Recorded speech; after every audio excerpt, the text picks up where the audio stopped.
Yes guys, welcome back to another video. Welcome to the Benson football channel. It's Christmas, things come around thick and fast this time of year. Chelsea have got another game tonight and it's a must-win game again. I know that you guys joke about how often I say each game is now the biggest game of Chelsea's season.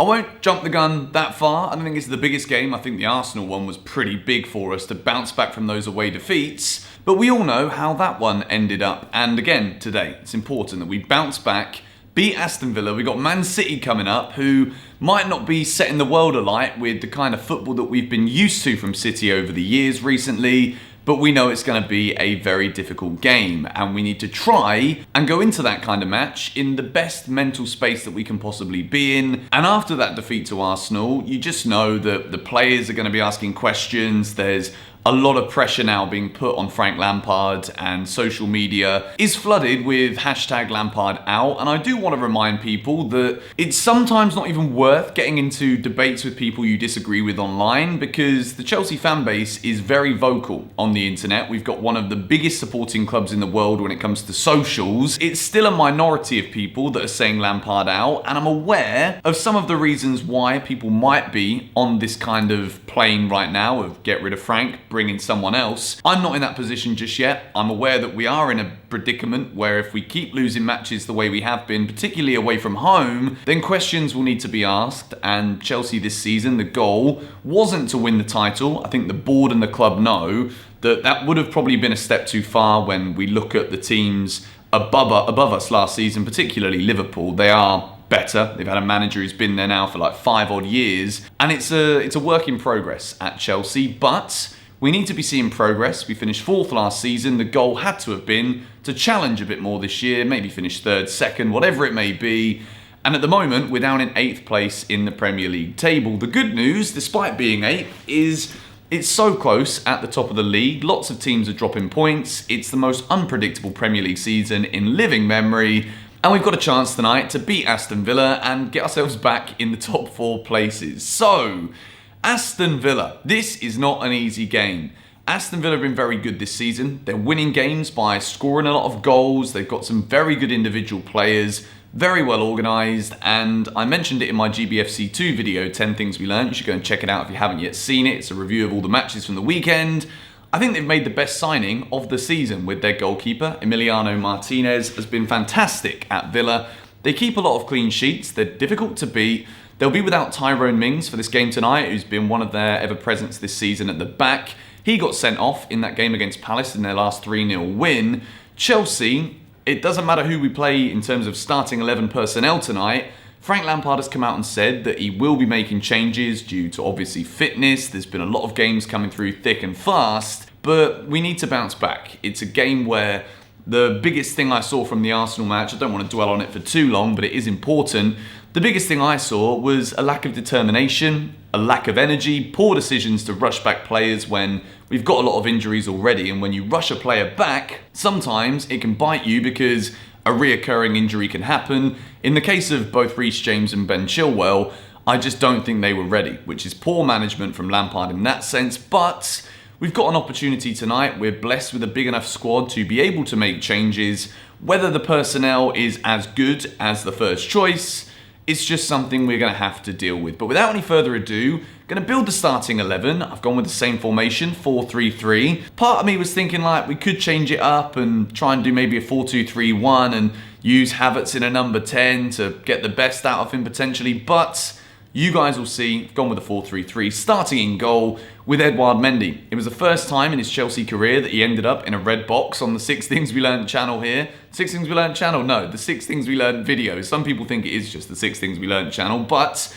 Mendy I thought was poor. You know, the Xhaka free kick is an excellent hit. Penalty, Mendy only seems to ever dive to the right, and maybe every time a team gets a penalty against us now, they'll know Mendy dives to the right-hand side, so we just put it the other way. You know, simple as that, to be quite honest. So it's worrying in a sense that he did get beaten easily by Saka's goal as well, but every goalkeeper's allowed to have an off day. We've been very impressed with Mendy so far this season. I hope that it's not something that we will continue to see, and I expect him to keep his place in goal tonight. We move into the right back position, and I've given it to Aspi. I think Reece wasn't ready for that game against Arsenal. Even if he wasn't ready, it still wasn't a good enough defensive display from him against an Arsenal team who haven't been good enough on the wings this season. They made Chelsea look very average, if not poor, defensively. So Reece James comes out, Azpilicueta comes in. I think that one's an absolute no-brainer for this one.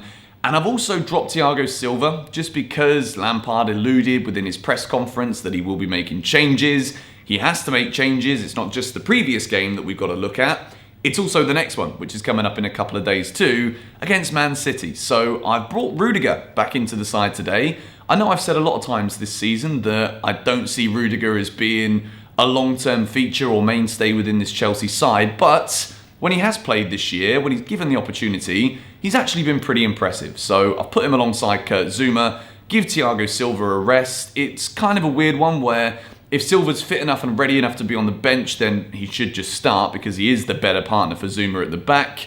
But I put Thiago Silva on the bench, Rudiger comes in alongside Zouma. All of Chelsea's defence didn't have the best game against Arsenal, but I'm hoping this one can help us bounce back. We move into the left-back position, and it's Emerson. It's a tough one because we know the golfing class between Chilwell and Emerson is quite big. When they're both at their best, Chilwell is a much better left-back. But Chilwell wasn't ready for that game against Arsenal, and considering it was only like 48 bloody hours ago, it's tough to see him starting again. So Emerson comes in, slightly worried about Emerson, I'm not going to lie. I've never been blown away by his performances at Chelsea. When you look at the cost of Ben Chilwell compared to what we spent on Emerson to bring him in, there's clearly a disparity right there, but I have faith in Emerson to do a job tonight. Hopefully, he plays well and helps Chelsea get the 3 points. We move into a midfield three, starting with N'Golo Kante playing in front of the defence. It was one of his worst performances of the season in the game against Arsenal. I've said that when Kante's on form, Chelsea are on form, we often win football matches. And I'm hoping that it was just a one-off and Kante can bounce back with the kind of form that we've seen from him this season many a time. Kante plays in front of the defence. And then the midfield that makes it up after that, I don't want to see Jorginho start in this game. I was peed off with the bloody penalty that he missed at the weekend. And I always say that even when Chelsea are dominating football matches, Jorginho sits way too deep, it's too sideways, and in terms of the momentum and pace and tempo of Chelsea's play, I don't think it complements the system that Lampard's trying to implement at the club. So I've kept Mason Mount and Mateo Kovacic together in that midfield three. I think Mason Mount is super important to this side. Kovacic, I think he came off to be rested for this game against Aston Villa because I don't think that Lampard wants to be starting Kai Havertz right now, because even when he came on for a 16-minute cameo away at Arsenal on Boxing Day, he didn't do enough again. You know, I don't want to keep on battering on about this, but the reason why we've kept going on about it is because Lampard kept starting the players. I think Havertz can't be starting in this game tonight. His form isn't good enough to justify it, and although that we do have to worry about fitness, I think that midfield three is one that has to stay for this game against Villa. Kovacic and Mount. Aston Villa very strong in the middle. They've got good creative players. Kovacic can break it up. Mount can break it up. We can split the ball forwards, move it out to the wings.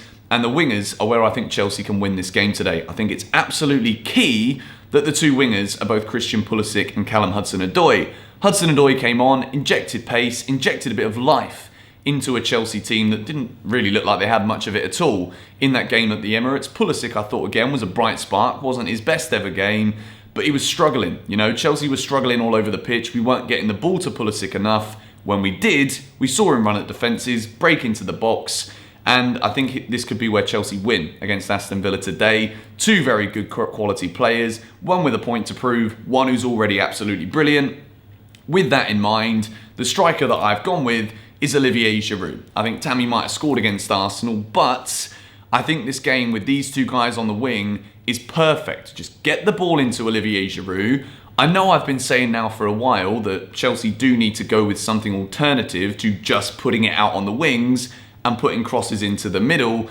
But if we are going to do that, which I think probably will be, I don't think we'll change the shape at all, Olivier Giroud's got to start for me. You know, I mean, there's been a couple of poor performances after that great little run he had with Sevilla and Leeds, and he also got the goal at Wolves too. Timo Werner, I know that people want to see him starting through the middle, and maybe Frank Lampard does start with Timo Werner through the middle today to try put him in his favoured position. I do not want to see him on the wing ever again. I've already said that. I know there was a bit of a backlash within my opinion from that, saying he did it for Leipzig, look what he did to Spurs in the Champions League last season when Werner was playing on the wing. That's okay, but when you're a centre forward who's gone 10 games without a goal, and you're a centre forward who's playing on the wing, clearly you shouldn't be playing on the wing. I think it's just common sense at this point. And if Hudson-Odoi doesn't start today, after changing the game a little bit for Chelsea, then I don't think he's ever going to get a chance. I think it's one of those where Hudson-Odoi, if he doesn't start, he might just want to leave, to be honest, after seeing what he saw from the bench, or at least for the first half, because he came on at half time, because Timo Werner wasn't doing it on the wing. So Olivier Giroud starts. Again, I think it could literally be a three-sided coin. I don't even know if that's possible, to be honest. Three-sided coin toss for who it is as the striker between Abraham, Giroud and Werner. I want to see Werner play because, of course, I'm still excited. It's not like I've given up on him like some people have already because it's 10 games without a goal. That is a dreadful run, but maybe this is the game to start him in, you know? He's back at Stamford Bridge. Hudson-Odoi, Pulisic, that's a young front line, but I think he'll go with Olivier Giroud. We need some experience in there again because there was, no communication on the pitch again the other night as well. And I think it was maybe a case of, we started playing badly, we got into a bad rhythm, conceded a penalty, which is never a penalty, and then an unlucky free kick, and it deflated the Chelsea team. But I think tonight we'll be able to create chances against a good Aston Villa side, and I'm hoping that we can come away with 3 points. My score prediction, backing the boys tonight. I don't want to get into this negative spiral that everyone's in right now. I felt dreadful since that defeat to Arsenal. It killed my Christmas off completely. Best thing about Christmas is there's always a game coming up to actually elevate that mood back, change things up. And I think Chelsea will win 2-1. It's going to be a tough game. Aston Villa in good form, having a great season. They've got 2 games in hand. They're already above us in the table. Not going to be easy whatsoever. Don't want to underestimate this side. We've got to try and keep Jack Grealish quiet. Ollie Watkins as well, very good striker. And Chelsea might have a lot of work to do tonight. But I believe in this side, and hopefully we can go ahead and get the 3 points. Let me know in the comments what you think of my starting 11. What's your prediction for the game? And fingers crossed, when 6 Things We Learned comes out, it's a positive one, because I cannot be dealing with what I just saw against Arsenal again. It will drive me mentally insane. But anyway, thank you guys for watching. Come on, you Blues.